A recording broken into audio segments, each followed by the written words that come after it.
নমস্কার দর্শক বন্ধুরা, আজ আমি করে দেখাবো ভাতের পাতে খাওয়ার জন্য মটর ডালের বড়া করে ঝিঙে আলুর অসাধারণ একটি রেসিপি। পুরনো দিনে যে কোনো হারিয়ে যাওয়া রান্নার কথা জানতে ও খেতে আমরা ভীষণ ভালোবাসি। তো চলুন, এই ধরনেরই একটি রান্না আজকে আপনাদের সামনে আমি শেয়ার করব। আমি মিলি মজুমদার আবারও হাজির হয়ে গেছি মায়ের ছোঁয়া কুকিং চ্যানেলে। আশা করি আপনারা খুব ভালো আছেন, আমিও ভালো আছি। প্রথমে 400 গ্রাম ঝিঙে নিয়েছি, নিয়ে একদম সমানভাবে একটু লম্বা করে প্রতিটা টুকরো করে নিয়েছি। আর প্রতিটা টুকরোর উপরে একটু সবুজ অংশ রেখে দিয়েছি। তাতে কী হবে, ঝিঙেটা একদম নরম হয়ে যাবে, অথচ গলে যাবে না, গোটা গোটা থাকবে, খেতে ভালো হয়। আর দুটো বড় সাইজের আলু নিয়ে একদম লম্বা করে সমান মাপের করে কেটে নিয়ে আমি ধুয়ে রেখে নিয়েছি।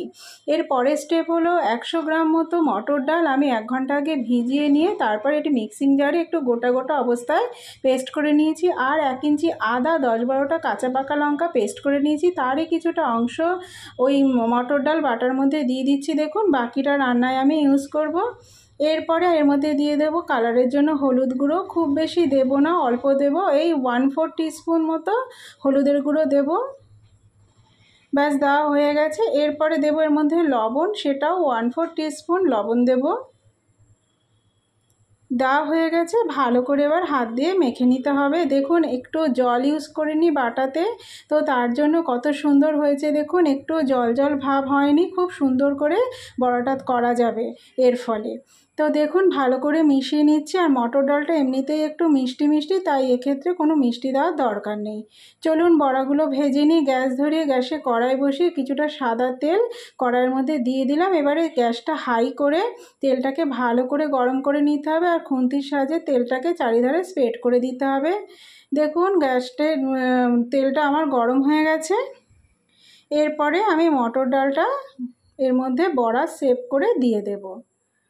সুন্দর করে চারিধার ঘুরিয়ে গ্যাসটা কিন্তু এই পর্যায়ে একটু লো করে রাখতে হবে। তা না হলে প্রথম অবস্থায় যেটা বড়াটা দেওয়া হবে সেটাতে দাগ লেগে যাবে শেষ পর্যন্ত দিতে দিতে। তো এইবারে লো করে আমি আস্তে আস্তে করে সবগুলো দিয়ে দিচ্ছি। একবারে সবটা দেওয়া যাবে না, যতটা দেওয়া যায় দেব, বাকিটা পরের ধাপে করে নেব। সব দেওয়া হয়ে গেলে গ্যাসটা একটু মিডিয়ামে নিয়ে ভেজে নিতে হবে। খুব বেশি ডিপ ফ্রাই করব না, হালকা ব্রাউন কালার নিচের পাটটা হয়ে গেলেই আমি উল্টে দেব। ব্যাস, আর দেওয়া যাবে না। এরপরে এগুলোকে ভেজে নেব। এক পার্ট হয়ে গেছে, দেখুন এরমই হালকা ব্রাউন করে নেব। এবার পরের পার্টে ঠিক এইভাবে ব্রাউন কালার হয়ে গেলে তুলে নেব। দু সাইড সমানভাবে হয়ে গেছে, এরপরে আমি তুলে নেব। তেল থেকে ছেঁকে ছেঁকে তুলে নিয়ে বাকি বড়াগুলো ভেজে নেব। আমি এখানে সাদা তেলে করে দেখাচ্ছি, আপনারা চাইলে সর্ষের তেলেও রান্নাটা করতে পারেন।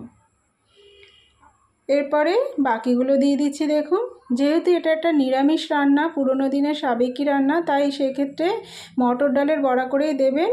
মুসুরির ডাল কিন্তু নিরামিষের মধ্যে পড়ে না, এটা আমিষ ডাল হয়ে যায়, তাই মুসুরির ডালের বড়ার থেকে এটা মটর ডালের বড়াতেই খুব ভালো হয়। তো ভাজা হয়ে গেছে দেখুন একই রকম করে। ব্যাস, বাকি তেলে এবারে আমি এখানে আলুটা ভেজে নেব। আলুগুলো দিয়ে দিচ্ছি। গ্যাসটা একটু লোতে রাখবো, দেওয়ার পর হাইতে করে দিয়েই ভাজবো। আলুগুলো সব দেওয়া হয়ে গেছে, এবার একটু নেড়ে চেড়ে নেব। এই 1 মিনিট মতো নাড়াচাড়া করার পর আমি এখানে কালারের জন্য হলুদ আর একটু স্বাদ অনুযায়ী লবণ দেব, দিয়ে আবারও ভালো করে একটু ভেজে নেব। গ্যাসটা হাইতে করে রেখেই ভেজে নেব।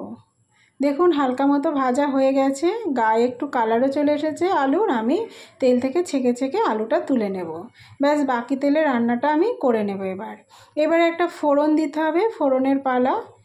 ফোড়নে আমি এখানে দিয়ে দেব প্রথমে 1/4 টিস্পুন কালো জিরে আর ওই একই মাপের রাঁধুনি দিয়ে ভালো করে ফোড়নটাকে একটু ভেজে নিতে হবে।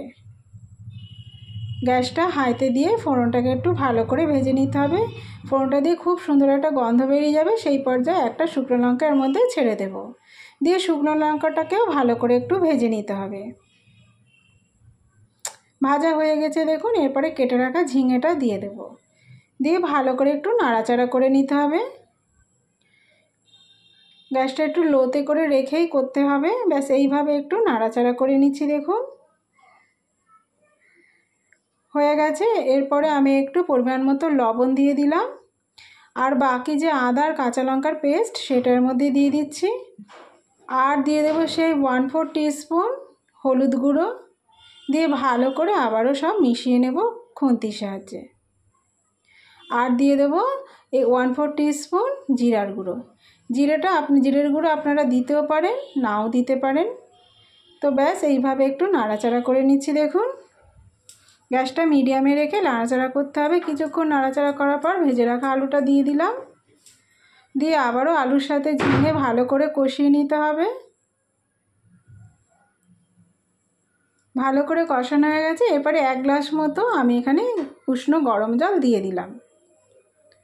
দিয়ে ভালো করে জলটার সাথে সবজিপাতি ভালো করে মিশিয়ে এরপরে আমি একটু ঢাকা চাপা দিয়ে রাখবো।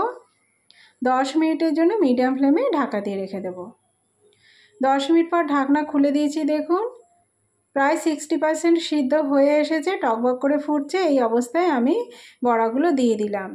কেন বড়াটা দিয়েও একটুখানি রান্না হতে দিতে হবে, তাতে কী হবে, বড়ার মধ্যে ঝোলটা ঢুকে যাবে, সেক্ষেত্রে তরকারিটা কিন্তু খেতে খুব অসাধারণ হবে। দিয়ে আবারও একটু চাপা দিয়ে রেখে দেবো 5 মিনিটের জন্য মিডিয়াম ফ্লেমে। 5 মিনিট পর ঢাকনা খুলে দিয়েছি। দেখুন, একদম মজে গেছে, বড়াটাও বেশ আর একটু ফুলেও গেছে, নরম হয়ে গেছে, আলুও সিদ্ধ হয়ে গেছে। দেখুন, ঝিঙে তো সিদ্ধ হয়েই গেছে, আলুও দেখুন ভালো সিদ্ধ হয়ে গেছে। আর বেশি নাড়াচাড়া করার দরকার নেই, তাতে কিন্তু বড়া ভেঙে যাওয়ার সম্ভাবনা থেকে যায়। তো এরপরে আমি একটু এর মধ্যে চিনি দেব। নিরামিষ তরকারি তাই অবশ্যই একটু চিনি দিতে হবে, তাই একদম অল্প পরিমাণে একটু চিনি দিলাম, তাতে স্বাদের ব্যালেন্সটা খুব ভালো থাকবে। তো এরপরে আমি একটুখানি 2 থেকে 3 সেকেন্ড মতো একটু ফুটিয়ে আমি গ্যাসটা অফ করে স্ট্যান্ডিং টাইমে দিয়ে রাখবো 5 মিনিটের জন্য। তারপরে একদম পরিবেশনের জন্য, গরম ভাতে পরিবেশনের জন্য একদম রেডি হয়ে যাবে আমার এই সাবেকি রান্না। তো বন্ধুরা, আমার রান্নাটা কেমন হয়েছে যদি ভালো লেগে থাকে লাইক কমেন্ট শেয়ার করতে ভুলবেন না। আমার এই রেসিপিটি যদি ফেসবুক পেজ থেকে দেখে থাকেন পেজটা ফলো করবেন, ইউটিউব থেকে দেখে থাকলে চ্যানেলটা সাবস্ক্রাইব করে দেবেন, পাশে থাকা বেল আইকনটি প্রেস করে দেবেন, তাহলে আমার আপলোড হওয়া নতুন ভিডিও নোটিফিকেশান সবার আগে আপনার কাছে পৌঁছে যাবে। সুস্থ থাকবেন, ভালো থাকবেন। Thanks for watching.